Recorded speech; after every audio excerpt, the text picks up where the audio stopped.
On today's podcast, we take a moment to give a tribute to Stan Lee, who sadly passed away November 12th, 2018, as well as breaking down the newest trailers of this week.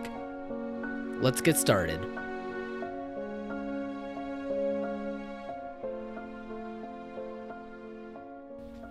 Welcome, everyone, to Off the Break podcast. A heartbroken Cody is with you, along with Kyle and Eric. Heartbroken Kyle and heartbroken Eric. Yes. Yeah, to put it as gently as possible, that's about right. Just forlorn and sad, aimlessly wandering the You gotta be genre without our guide. We gotta be happy for him. What a run! Yeah. I mean, the life that he had, and now he gets to rest easy up in heaven with his wife. It's, good for him. And Oh yeah. so many things should go around for Stan Lee. What a legend to leave behind. Well, we'll get to all that. Yes. We got a nice little memorial at the end here, but Yep, we'll save it for the business first. Yes. business first, and then we'll get down to it. So, just quick business. Eric saw Overlord over the weekend, as well as Kyle had seen it early show. So let's compare your guys' notes. Yeah, on no, I mean, the Bloodfest of Overlord. like I said last week, I was like super excited for it. I guess I was a little surprised at how straight faced everything was played. I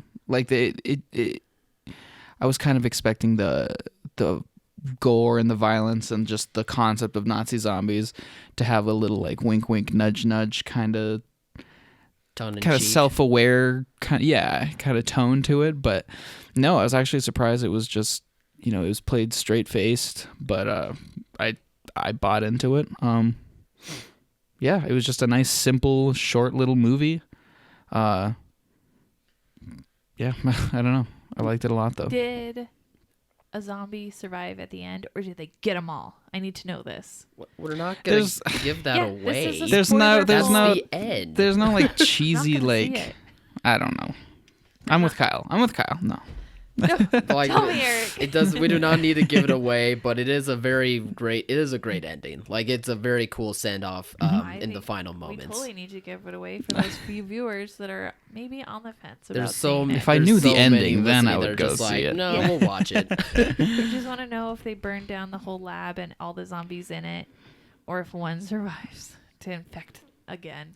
They affect the future. They weirdly play it as though like there could be a sequel, but I would be shocked if there I don't was. think there. Which I don't need as well. Like, it's a very cool movie, Is but it it's firm not. Conclusion, like, we killed the zombies and won I guess the war? as firm as you could expect. Maybe. Yeah, I would say that's fair. I mean, who knows anymore nowadays? Nothing ever just stays as it is. But True, very true. But no, I see where you're coming from. Like, I think there could be a handful of people that think it's very self-aware and it's kind of like a B movie almost. Yeah, but no, it didn't play like that to me at all. It was, and it worked. It worked for you. Yeah, like, okay. yeah, no, it worked for me. As I well. liked it for different reasons than I was expecting to like it. I guess is kind of what I'm going for. Like you had said, I was kind of expecting that sort of elevated B movie kind of campy tone, where you can just kind of cheer along with it and laugh at just the absurdity or just the over the top like badassery. Yeah, but no, it was really just more of like a, what it showed you in the trailers. Yeah, for sure. Without giving anything away. Yeah, I don't think it played it straight. It was what it was. And yeah, that worked. That was all I really needed. Yeah, it's definitely for a particular audience, and if you know, like, you're gonna go see this, then you'll probably like it. Do you think it would have done better had it maybe opened not at a holiday time of year? No. I don't know. I don't really think there's like an optimal time for this type of movie. It could have came out any time and it would have done the same. Like I said, like, it's for a particular audience, and those who know that they'll want to go see it will like it, regardless of what time of year it is. Well, it did better than Girl in the Spider's Web. Yes, it did. I think it opened at number 3. Yeah, around and then 10 mil. Spider's Web was like 6 or something. Yeah. I kind of those numbers weren't surprising. I just wasn't. I sure thought it was a toss up which way between go the two of them. Yeah. And I guess I kind of erred on the side of Girl in the Spider's Web, but I did as well. I think people are just kind of not over it, but that was pretty popular for like a couple years there, but it wasn't like this big it wasn't like a Harry Potter or Hunger Games type thing. Like, the books were really popular, but it's aimed almost exclusively at adults, and part of me wonders if those franchises, when aimed at adults, can take off in the same way I think they could. younger things can. Extremely picky, and I think people were. Yeah. I think they had the best director and the best star with the Rooney Mara David Fincher iteration of that. Yep. Yeah. But I think they really screwed it up by releasing it at Christmas, and then it made it look like it was a bomb. It was billed as the feel-bad movie of the Christmas season. Yeah, and I think that hurt it because I think it ruined the mystique of wanting to see it. So only hardcore fans went and saw it, and then there was just no good word of mouth after that. Whereas I think if it had been put out any other time of the year, they would have had hardcore fans. It would have been adult counter programming to whatever else was going on, and they maybe could have kept up the those sequel. Those are fair points. But I feel like each time they've done it, they've kind of ruined the luster on it a little bit, and then just going with a story that wasn't even by the original author. No, well, the whole thing about this newest one, I was never really able to put my finger on it, but maybe it was just the name David Fincher with the 2011 version. He was coming off of The Social Network, which was like a huge deal critically and commercially. And so, people were like, oh, this is a really esteemed director tackling this really acclaimed novel. This is going to be a big deal. And it was kind of like this, awards season kind of more artsy movie. But then this newest one, it's been 7 years since that. And it just kind of came across as a little bit more generic, I guess, maybe. I read something with the director how his approach was deliberately to make it more James Bond than I can't remember the other thing he was comparing it to. But then part of me is like, well, that's not really what the David Fincher one was. It wasn't just like James Bond, but with a, tattooed small female lead, It was about a lot more than that, but this one just kind of seemed like a mystery, just kind of a generic mystery thriller, but with this really cool, unique character, but who kind of seemed more generic this time around. I wonder as well if for adult adaptations of books, if reading something that is maybe more hardcore and gritty and is different than seeing it visually. I wonder if the visuals people were put off by that, like, because the books deal with rape and other things, and then and death and all that kind of really heavy stuff that you can maybe kind of block out a little bit in your brain, like just not imagine that. Those movies didn't shy away from it. They were very hard to watch in parts. I mean, I don't know anything about the story of Girl in the Spider's Web because, like you said earlier, Stieg Larsson, the original author, didn't write it. I feel like a lot of people just kind of dismissed it because of that. Mm-hmm. But, they weren't going to remake. They were going to make a sequel to a movie 7 years ago that wasn't really that big anyways. So this one was kind of like two birds with one stone. They could kind of reboot it, but also it's going to be a storyline that they don't have to worry about previous continuity. Right. And then people aren't maybe familiar with, and the curiosity could have been piqued. And I feel like that just kind of backfired. Like, it's probably just a weaker story in general. Probably. That's probably why he never published it. Yeah. He knew it wasn't very good, or wasn't ready, or whatever the excuses are. So yeah, weekend was pretty good. Grinch dominated. Yes. Like there was ever any doubt. Oh, so good. Mm-hmm. I want to go see it again. It was so cute. And I love Benedict Cumberbatch's voice. And I think, it was getting some negative reviews from the critics. And I feel like most Illumination movies have that share of critics, though. Yeah, but then the audience just loved it. So there's just this disconnect sometimes between critics and Rotten Tomatoes. And then what the audiences were looking for. And that movie, I think, delivered exactly what audiences were looking for, and they were happy with it. Yeah. I mean, how cerebral and complicated and subversive do you really need your Grinch movie to be? I don't. I just want to hear Benedict Cumberbatch's voice over and over. You just need to see the Grinch turn into a good guy. I mean, there may be a disconnect, but there's not going to be any backlash or nothing. That disconnect between critics or audiences. If it No, is it's true. just Like, it's I just haven't another seen one of that those personally, cases where, but- because there are, I still haven't seen The Grinch, but there are different types of kids movies. There are those kids movies that are genuinely very like amazingly well made, and you can get a lot out of them even if you're like an adult. Mhm. And then there are kids movies that are they're playing for the kids and nothing else and nobody Right. else, Sure. And Illumination, though, still plays for the adults in it. yeah, There's a few I guess sometimes. jokes you don't know because you haven't seen this. I know, but I mean, based or... the similarities that the critics who didn't like The Grinch all seem to mention is like, I guess they just don't like slapstick humor and stuff Well, they're dumb. like that. But come They're on, jaded. Or they also just don't have. Maybe they just don't have kids, so like seeing it from. Oh, like, I feel an like that's a adult's huge part of viewpoint, it. But yeah, I mean, if I went to see this movie, maybe I won't have the same love for it as I would like the 2000 Grinch movie of Jim Carrey, because I saw Ew. that as a kid and that was how I got that connection. Whereas now, if I watched this version of the Grinch, like, I probably wouldn't enjoy it, but I probably won't have that same kind of connection if I thought the movie was any good. Which I'm not. No, I which get I what you're haven't saying. seen, so I can't make that assumption. But I think that could also play in part in it, especially with kids movies.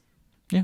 I wonder what the average age of like these mainstream the critics who have their reviews put into like Rotten Tomatoes and Metacritic, places like that. I wonder what their average age 30s is. and up, 30s, 40s, 50s I would even. think 40s or 50s because it takes a while to be established. True. And build your credibility as a reviewer. Yeah.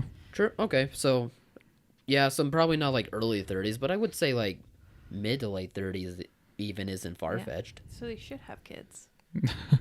And then they won't be so jaded. Maybe, yeah. And they can't go to the movie very often, so maybe kids are like don't work out for them.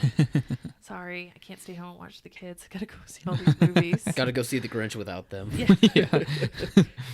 No, kid, you stay here. Daddy has to go see The Grinch. Borrow somebody's kids so I can enjoy it through the eyes of a child. I mean, so I'm not saying like that's the reason. I'm just saying like it could be, because I know for me that could be a reason why Yeah. I wouldn't have that great of a time. Or they're probably just, instead of just giving the film the benefit of the doubt, like, hey, I guess not every kids movie has to be this transcendent thing that It doesn't appeals have to, be to everybody Pixar. instead of just kids. Yeah. Yeah, it doesn't have to be the best of Pixar. It was probably just a case of critics being like, I've seen kids movies that can do a lot better than this.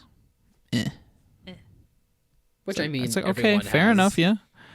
Fair enough, but that doesn't mean every movie has to be like that. And I haven't really looked through much of the reviews for it lately, so I mean, don't. there's nothing really I that doubt like bad. anyone has like panned it and was like, Yeah, this there's is nothing really garbage. that bad across the board. It's just like they at worst, tend to it's be like it's fine. It's yeah, they mediocre. tend to be like, okay, this one's more. Take it to your kids. We'll have fun, but you'll be a little bored. That's what I would think. Well, you're both wrong. It's awesome. That's not me. That's not what I'm saying. You would have so much fun, Kyle. I'm sure, but like probably I probably would. I'm just Afterwards, saying, you'll be like, that disconnect You'll be like, could be Jim problematic. Carrey. What? Yeah. This is the only Grinch for me. I Yeah, need a it- reindeer named Fred. It's very possible that that's what's going to Reindeer happen. babies. It'll be the reindeer babies that get you. Could be. I don't know what that means, but sure. Anyways, good weekend for everybody. Looking forward to, oh my gosh, Fantastic Beasts, Yep. finally. Yay. I've been waiting for so long for this. Yeah, no, I've been I'm waiting. excited. I've I'm been excited. I do wish I was a little more excited for this, just because Harry Potter is awesome in its entirety, and nothing can change that. But I thought the first Fantastic Beasts was fine, Yeah, well, exactly in the same and boat. nothing for me personally has really made me excited for this sequel. So hopefully, I just want wanna to see- And it I will mean, be my awesome. excitement for this movie, I can completely admit, is like 99% like fandom based. I guess like, ooh, I want to see Hogwarts again. Yeah, Yeah, I want to see young young Dumbledore. I'm not yeah. like, oh, I want to go to the movie. I want to see what Grindelwald's like as a character. Mm-hmm. It's I like, totally am like that. it's like Hogwarts, yes. Dumbledore, yes. wands, magic. I like Newt too. I'm not excited to see sure. Tina, but I want to see I'm all the excited other to see Tina. characters. I like- I'm excited. Yeah, I'm excited for the actress. I like. I'm just her a lot. excited to see all these things again. but I'm For not that really story going in with any itself. expectations whatsoever, because if the story is anything like the first one, that's not going to be what I watch the movie for. I mean, I don't know what this story is gonna be. I don't think anybody. this I don't think one. J.K. Rowling. I mean, knows. we've talked about this, like outside our office before, where we're just like, we don't know what this movie is about. We don't know if it's about nude at all. We don't know if it's about. It's the second of 5 like, there's movies, so and there many already moving seems to parts be happening now that it's just It's like kind of J.K. confusing. Rowling. This is a screenplay, not an 800 page tome. You Yeah. gotta tone down your.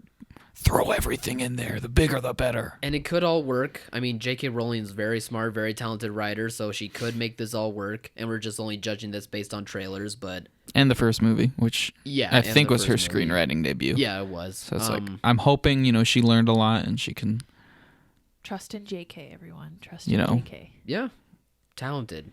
kill a lot of her darlings Mm-hmm. and just have this one be a little bit more focused. I've kind of heard from early reactions that it's another kind of set 'em up movie. But I'm like, Yeah. no, Well, I mean, I hope not. I've been kind of dancing around this because that's kind of what I'm afraid of. Just there's just so many new characters already that have been announced, and again, I don't know what the heck Newt's deal is. Like, I like Eddie Redmayne's charismatic performance. We like the actors, But but if- their characters If are not. if I look written away, if I very step back great. from just this character is fun to watch on screen, and I think about like what is he doing? But I don't know. what purpose is there. I don't know what he's doing. The thing about the Harry Potter franchise is that they all felt individual, but they found ways to set up the next story. Whereas Absolutely. with what feels like from Fantastic Beasts and what you're saying out of these early reactions is that it's all going to be set up, but we're going to forget about the individual stories that the characters face, and that's what we're confused on. Like, I'm still confused on the individual stories. Yeah. But again, maybe for us, like, it'll work in the sequel and not for everyone else, Do but you think- we'll just have to wait and see. Do you think, though, when you enjoyed the Harry Potter movies, you had all the benefit of reading the books to get the extra layer of story that we're not that's getting part in of it. this now? That's definitely part of it. I've rewatched the movies a lot more than I've reread the books, and I've reread the books a lot. Yeah, me too. But I can't change the fact that the movies are, for better or worse, that's what I think of at this point. Mm-hmm.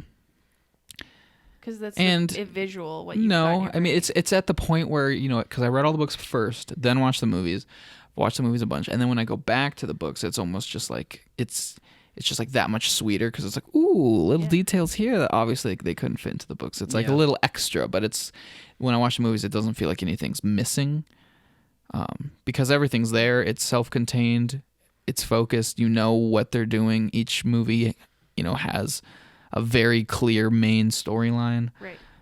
But like I've said multiple times, I could not tell you what Fantastic Beasts 1 was like the main storyline of it was. You can't describe it in like one sentence because it's just like a web.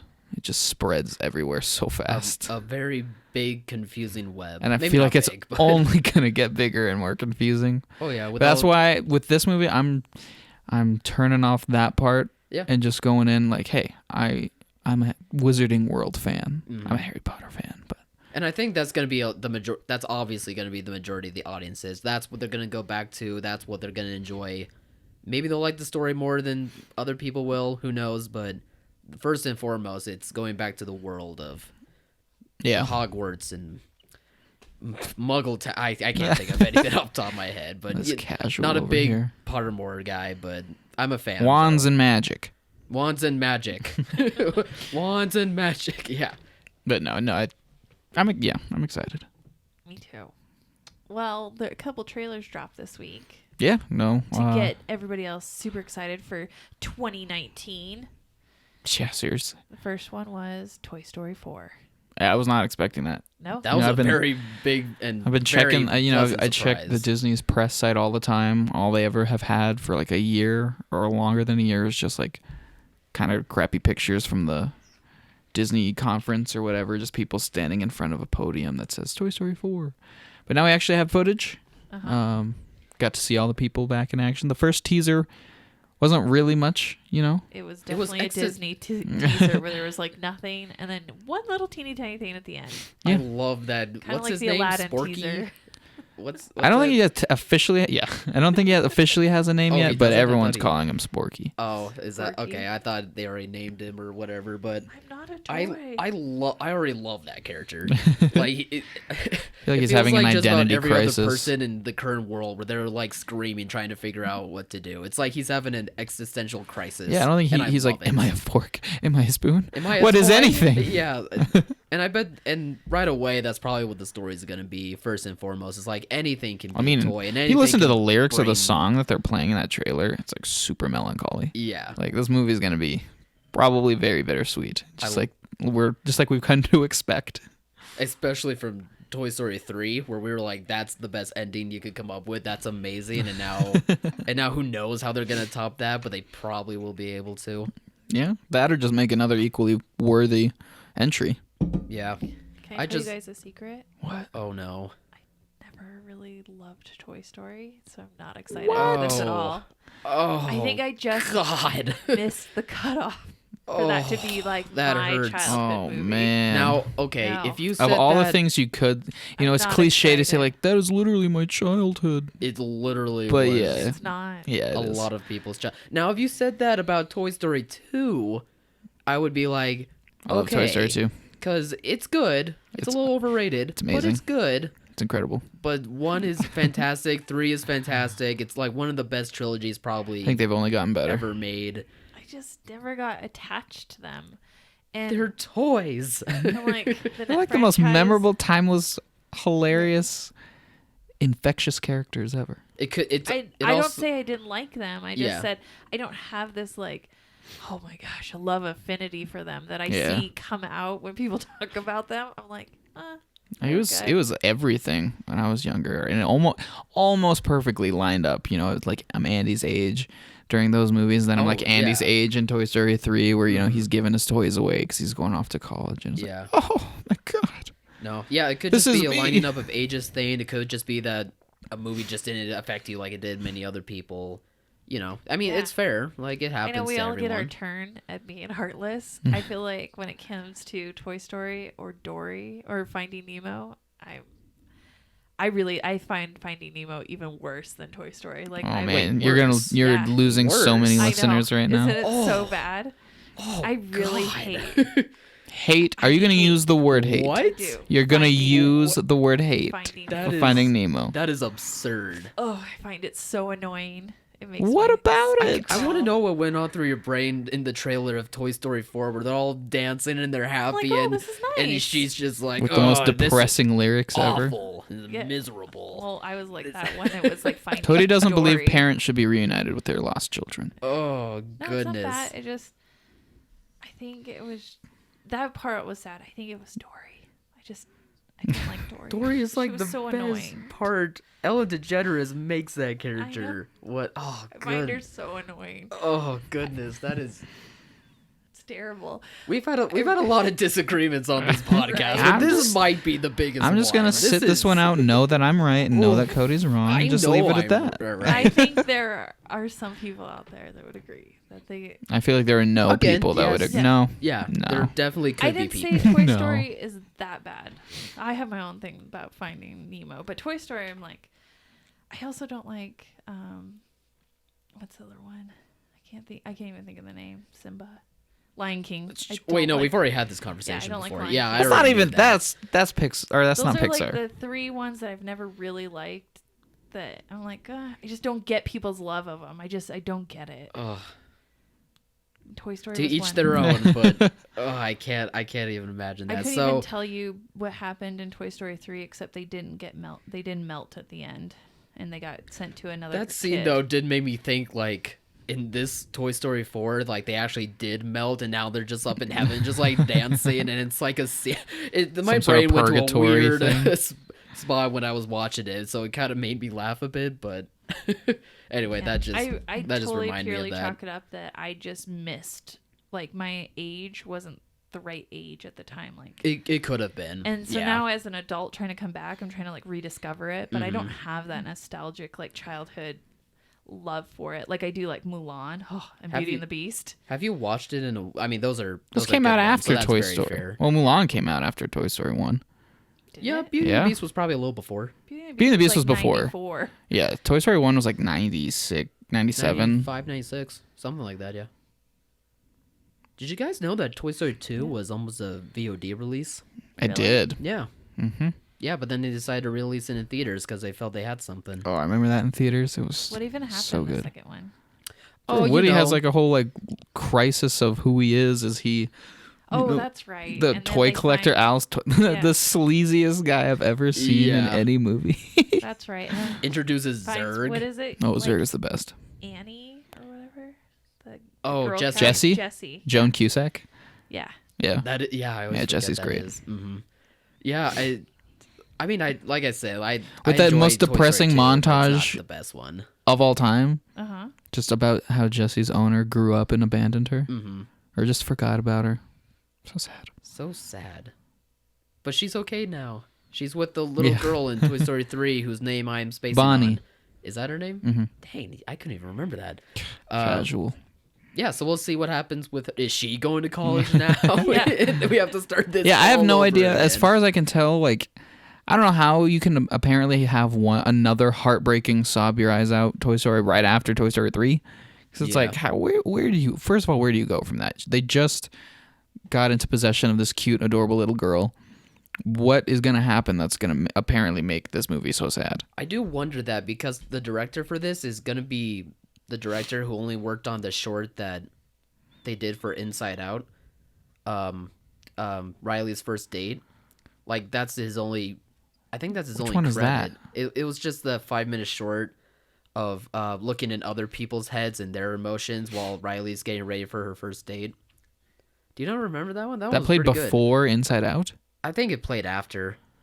Okay, I've never seen that. Yeah, like he's the director. I don't think he has any other thing to his name. So for Pixar to just be like, "Yep, it's on you. Go ahead, top Toy Story 3." I'm just that's where I'm hesitant about. I mean, probably because he's cheap, but and they also had writers' issues as well, especially when all that drama with Lasseter was coming out, and now Lasseter's gone. So Rashida Jones was originally supposed to be a co-writer. I think she stepped out. Pretty cool to have her tackle that, but.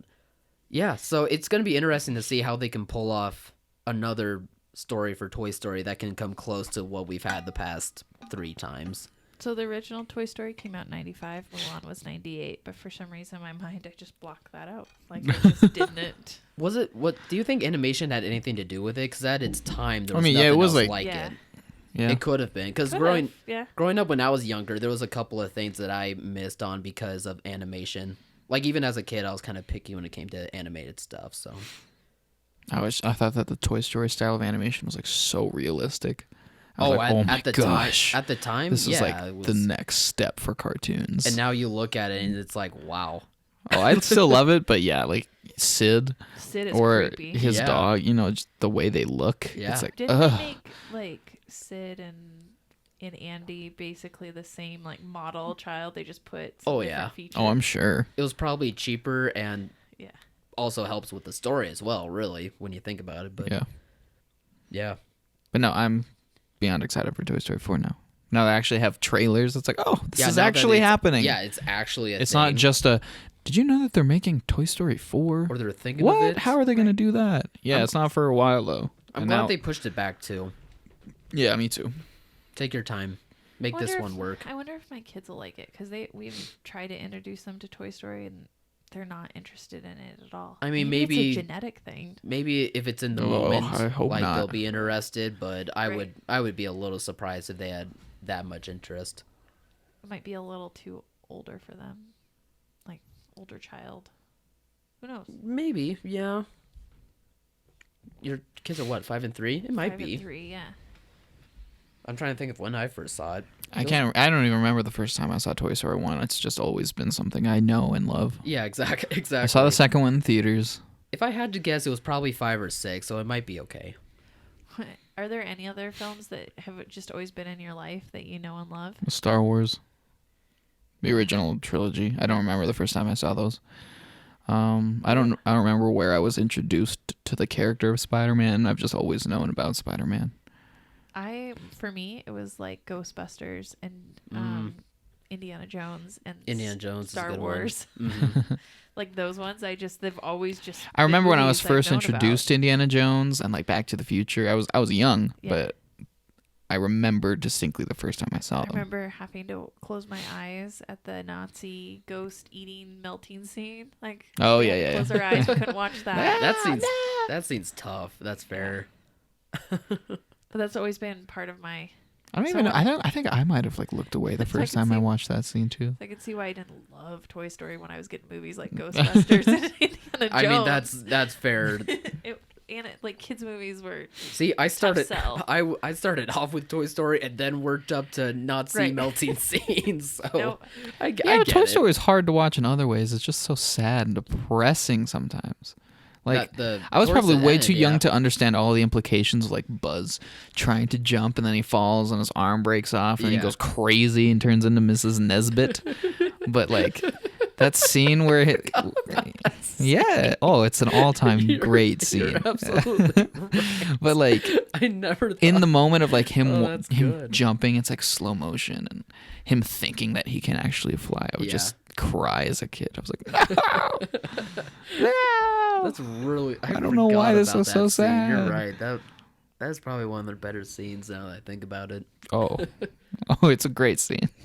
Oh, that's Back funny. to the Future was also one of those films. I'm just going back and thinking of Yeah. all the movies. A lot of them are like 80s adult movies that I probably shouldn't have been watching. Yeah, you would have been fine. Yeah. I'm sure that's what you were told. You'll be fine. Just close your eyes, Cody. Yeah. Close your eyes. Yeah, so I'm more than hyped for Toy Story 4 now that I know that there is one coming. Yeah. Like, actually. And those coming. Key and Peele characters from that Oh, that second was teaser, all- they that were was another good hilarious. surprise. They're Like, hilarious. I'm glad that Ducky they're and Bunny. I'm glad they're reunited, and they're just gonna be so much fun to have next to Tom Hanks and Tim Allen. Come on, that's Oh, yeah. that's awesome.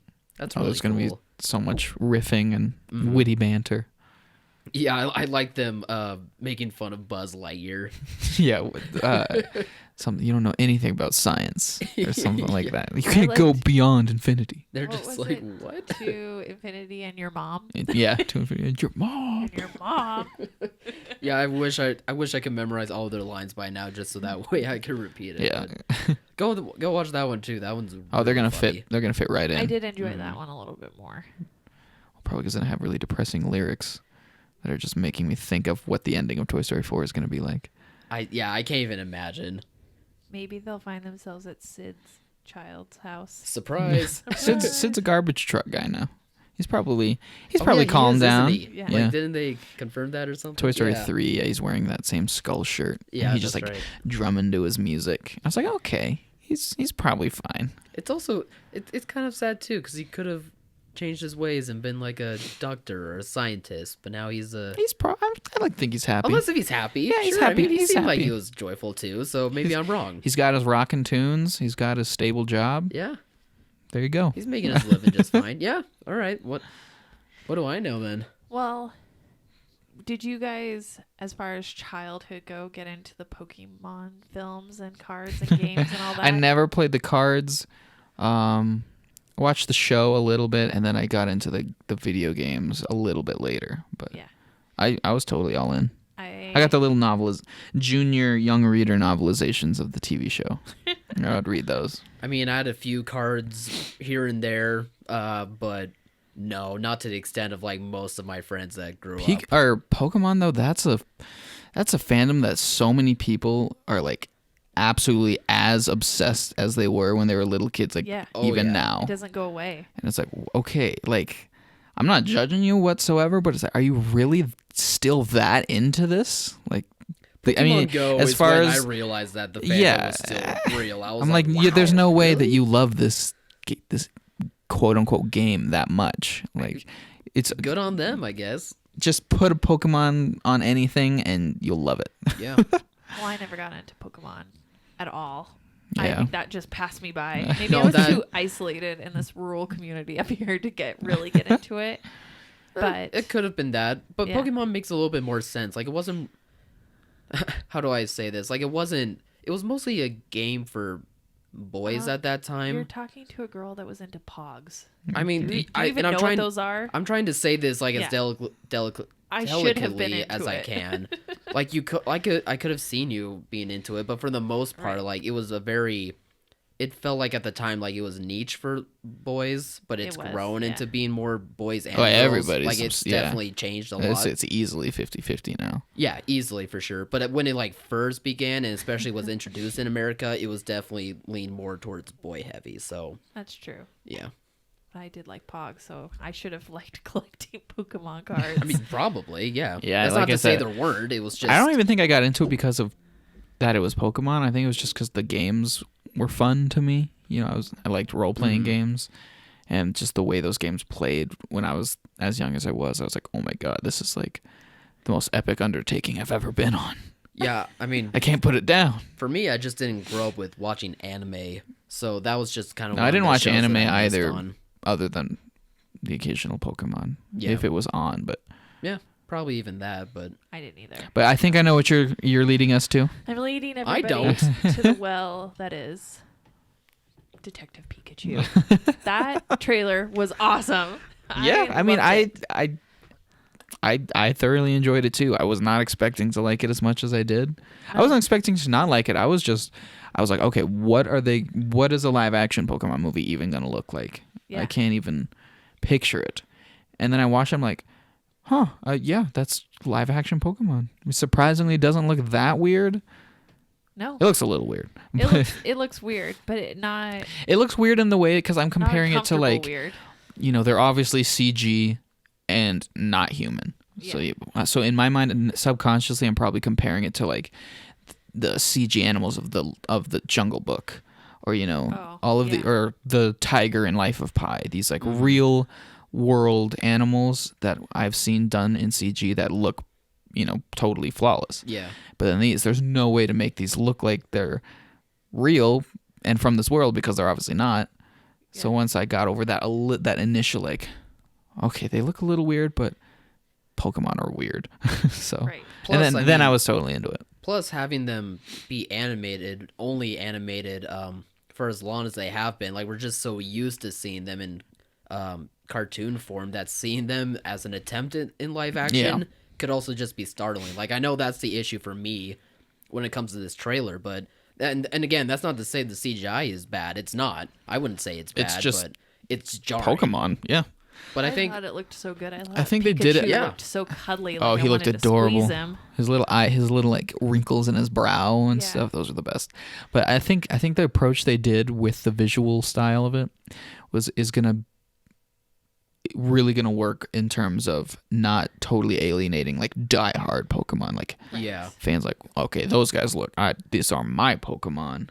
That it's probably exactly what they've always wanted from a live like. Whoa, what if they made a live action Pokemon movie? Right. I like that it's a different character, and that even though it's Pikachu, it's a different like human character and a whole different kind of idea of the story. But it seems to be in the trailer that's going to have a lot of heart in it. Yeah. I think the heart will be coming from the buddy cop aspect of Justice Smith and Ryan Reynolds, and I like both of them a lot as actors, so I think like that could work out really well. The other jarring part is like the comedy and the backdrop of it being like a kind of like a noir kind of setting, Detective futuristic noir. Yeah. It was so a little dark. I'm kind of wondering if that could affect people's viewing in some way, but I could also just be reading way too much into it. Because overall, though, I did. It looked like gorgeous, though. I was like, oh my god, like the production value of this thing. I'm just wondering if that will conflict with the comedic tone that they're approaching with. Maybe it's from Warner's and Legendary, so there's some good studios and money behind it. So I feel like they're pushing this hard because they're going. I mean, Pokemon is just has been and probably will be for a very long time one of the biggest secret like franchises ever. Under the radar franchises that people didn't really understand till the Pokemon Go AR came out. Mainstream people, because I feel like most people know of Pokemon. Oh no, I'm saying most people know of Pokemon.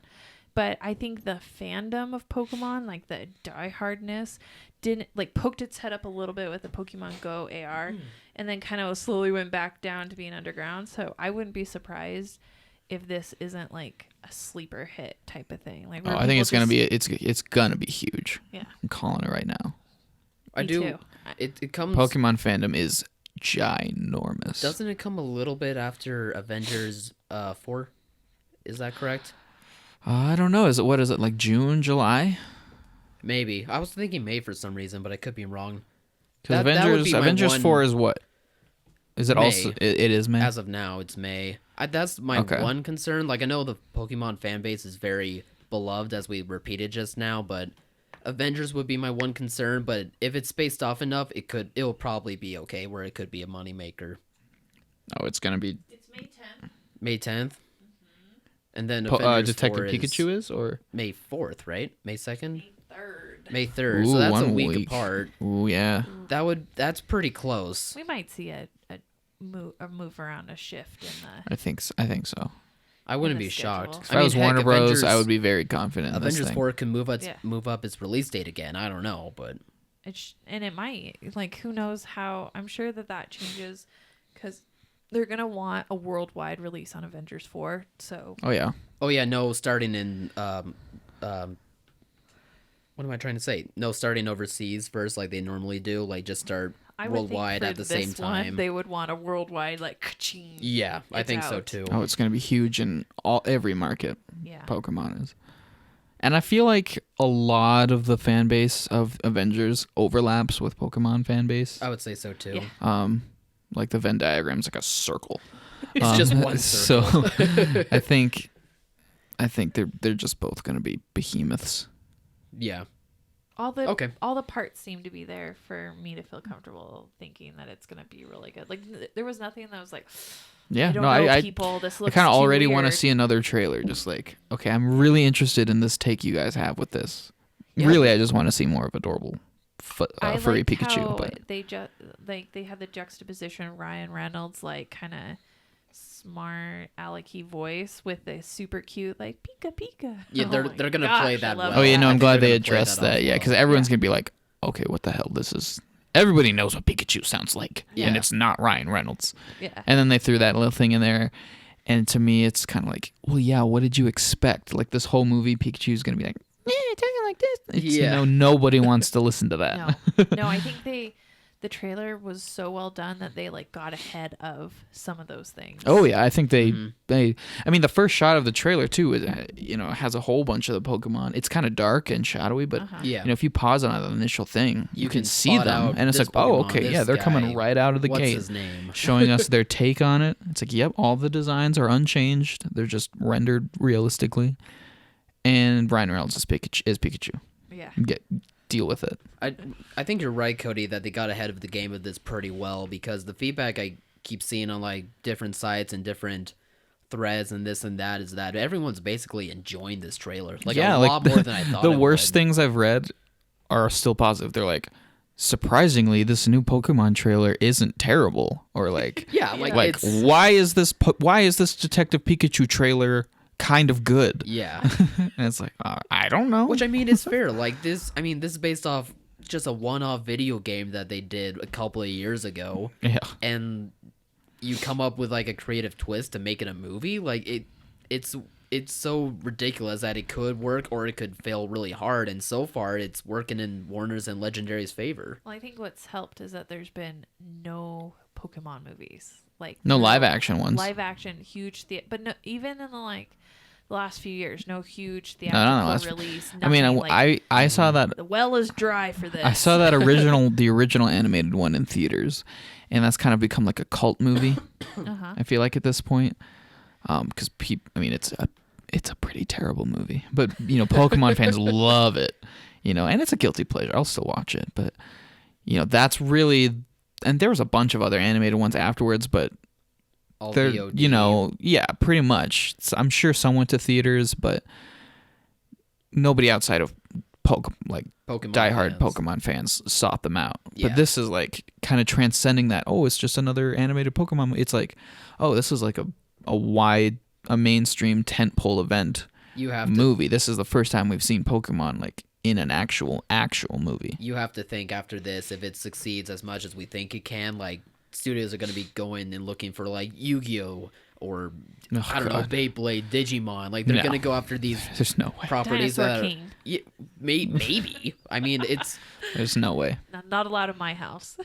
but it's you have to think like that's what they're. I think they're just going to make a bunch of Pokemon movies. They'll have like karate teacher Machop or lifeguard Squirtle or just pick a random Pokemon and give them a profession and there you go.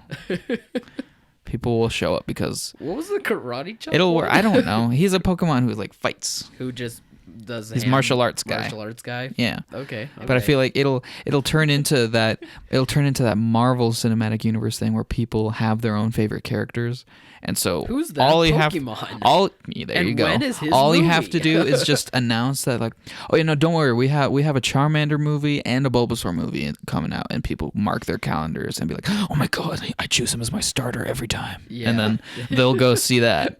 You know, they have the cinematic universe built in right there. I mean, you're not wrong. It's gonna happen. It could yeah. It's gonna happen. I can only hope. Maybe a lot of people hope. I don't know, but This is the end of the superhero craze. Now it's just Pokemon, it's all Pokemon. and not just in the underground circles. People will not be able to escape Pokemon. Yeah. It'll be good strategy for the studio because Pokemon has a worldwide appeal. Yes, it does. Oh, it's the worldwide box office for Detective Pikachu is probably. Oh man, the Japanese box office is gonna be like. They're probably gonna debut it there first. Yeah, probably. Give it a good run and then bring it to the US. Be like a national That's not holiday far-fetched at all. That could easily be what happens.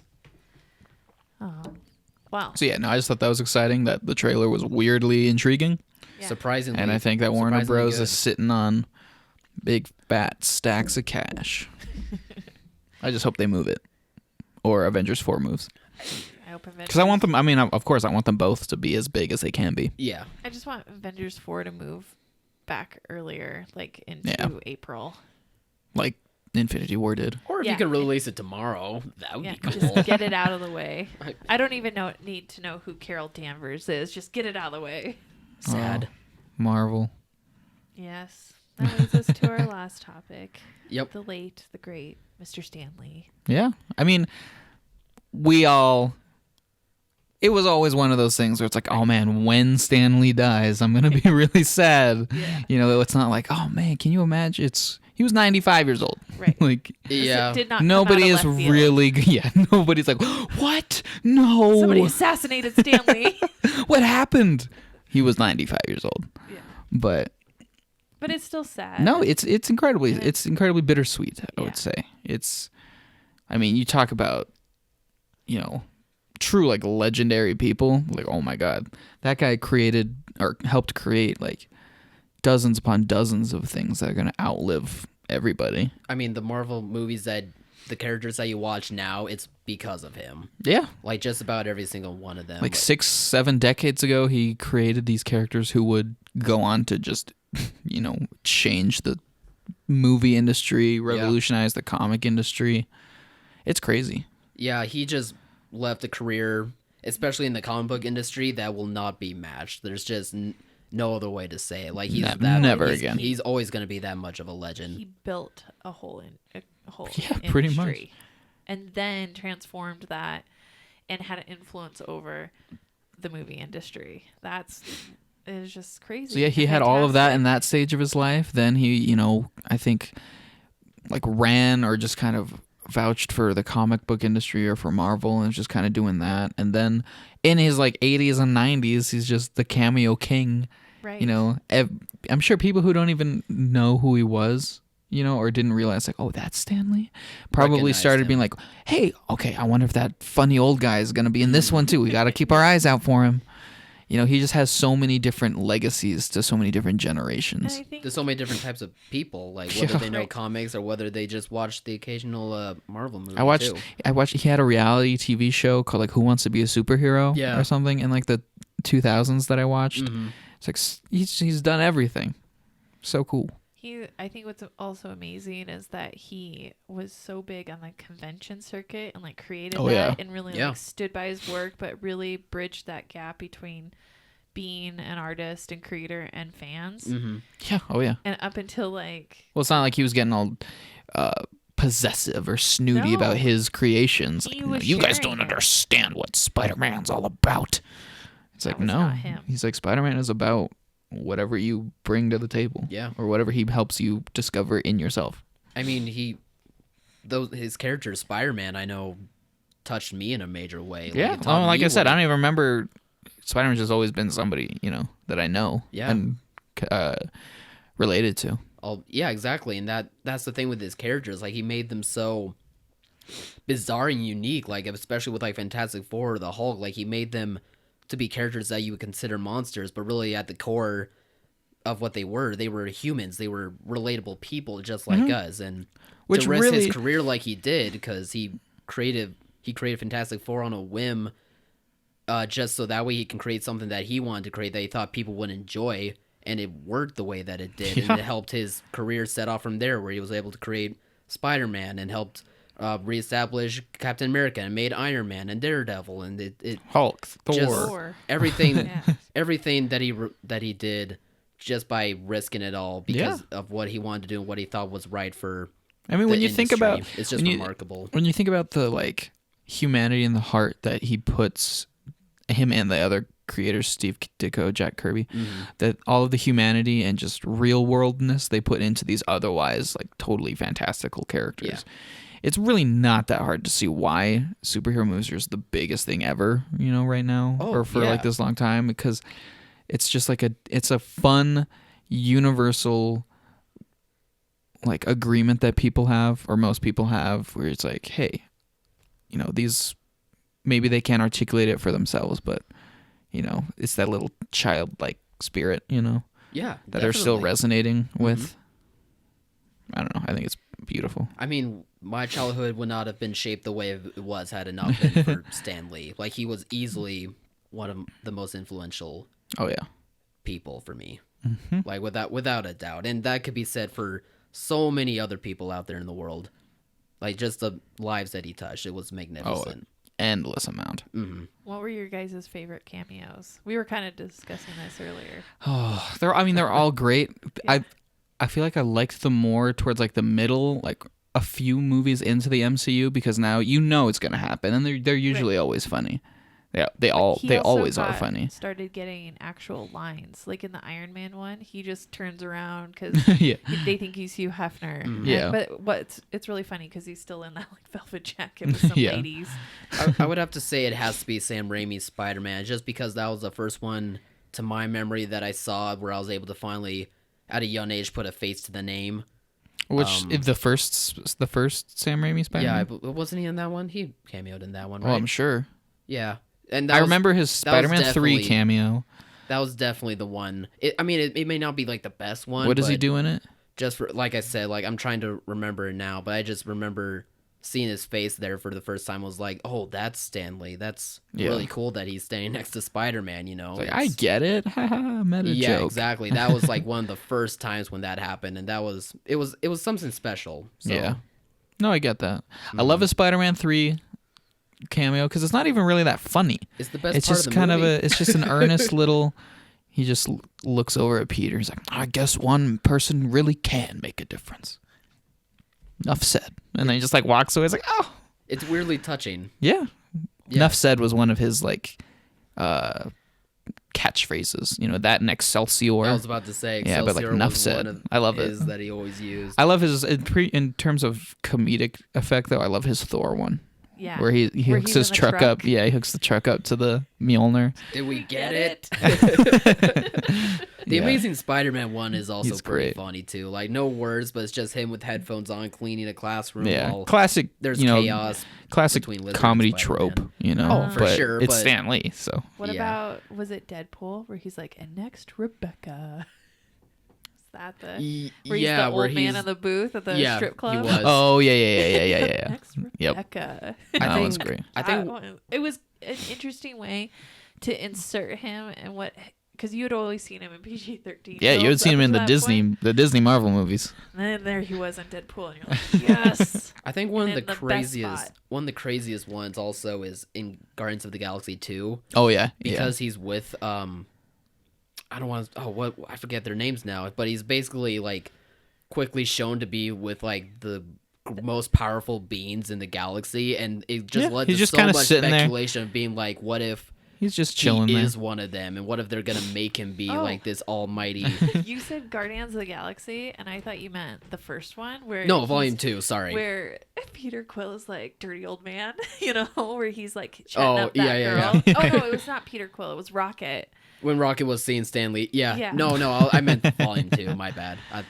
I didn't say that. I'm like, I don't remember that girl being one of the most powerful. No, not her. In the galaxy, but good for him. I'm spacing. Was. I'm spacing on those characters' names. I'm blanking off the top of my head, but it just led to so much speculation. Oh, I'm sure. I mean, I read a long time ago, because again, I'm not into the whole like extended universe of the comics and stuff, but I did see that there's this character called the One Above All. Is his name, which is basically just, from what I gathered, Stan Lee. He's kind of like God. He's just he's supposed to be Stan Lee at his desk creating the comics.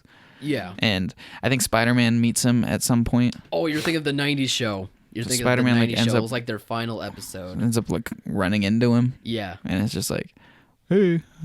No, I'm creating everything. I know what episode you're talking about. It's so great. I just love that he, even in his own universe, he's like treated as, but the almighty creator. But really, like, if he has the average comic book fan, they're probably going to be like, yeah, he's the almighty creator. We will bow down to him. There will be statues in his honor. Yeah, I mean, the next Comic-Con is going to be so devastating. There's going to be so many tributes to him. You just have to imagine there's just going to be so much stuff coming out about him and just talking about how he brought nothing but joy and heart into everyone's lives, whether it was comic books or in person or... Like, I don't want to try and quantify people's popularity, but these huge figures, like when David Bowie passed or when Prince passed, it's absolutely on the scale of this, and might even be like way more, because just I feel like so many younger people also are gonna know who he was and kind of everything that he did. He's not a generational guy. No. Yeah, I would agree with that. His lifetime alone is like expanding for everyone. 2-3 generations. Yeah. He was such an incredible man, and he's gonna be dearly missed. But we have nothing but he's gonna live on forever. Yeah. in comic books and TV, movies, our memories. How many secret cameos? Oh, I'm sure he's got at least like 5. They did confirm Avengers 4. There is one. Nice. So we'll get him again next year. No one's ever really gone. I'm already gonna be crying during Avengers 4, and that's just gonna make me sobbing like a baby. Like if you hear sobbing in the theater, it's me. So it's gonna be a heads up for you guys. It's gonna be some incredibly poignant line where he's holding Captain America's hand as Captain America's dying. Stop. And he's gonna Stan Lee's gonna say to Captain America, he's like, "It's okay to let go. You're home now. It's never okay, Captain America. It's your time." And you're just gonna hear sobbing in the background. That's gonna be me and Cody. I'm gonna be outside the theater sobbing. I'm gonna be like, did he die yet? But it just goes to show, like, that's what he was able to do. He was able to give us this experience now, or this possible experience now, because of him just taking a chance and just creating characters that have become timeless. Yeah. And something we should all strive for. And determination. I think those are pretty beautiful note to end this on. I would agree. Rest in peace. Rest I'm in not peace. Okay now. He was like the worst thing in my brain. I'm already upset about Stan Lee. Now I have to say goodbye to Captain America too. Quit killing my heroes. Hey, he'll live on in memory. In memory. Yep, you're never forgotten on screen, and we'll always have that. And that's there's the gonna beauty be. Of cinema. I'm not like there's isn't already a billion of these, but there's gonna be so many like edited montage of just his cameos in all of the Marvel movies, just like one after another after another. Absolutely. So if anything, we can just go back and watch his adorable face in all of his cameos, or read a comic book. Yeah. But I want to see the man. That's fair. I want to see the man play the old Spider-Man games where he was the narrator. That's good stuff. Ooh. You know what's awesome about those cameos? He was like dozens of different characters. Yeah. Like, he was never the same character twice. Nope. He's just a man of a dozen characters. It's crazy. Yeah, he'll be missed, but his legacy will always live on. I still don't want to go see Captain America die in Avengers 4. So Well, too bad. It's going to happen. I'll have to catch the next cameo. It's my memorial tribute. Oh, he'll have one in Captain Marvel. Yeah. Okay. Whew. I get Captain Marvel. I mean, yeah, probably will. Cool. All Well, right. I guess that's it for today. Yep. We will be back next Friday, maybe. And then next week You mean this Friday? This Friday. Yep. Yeah. Okay. And next week we're only having one podcast. But it's gonna be a good one. It's gonna be a doozy. Oh, a doozy. Cool. Well, on that Cannot note, wait. can't wait for the doozy. Have a good one.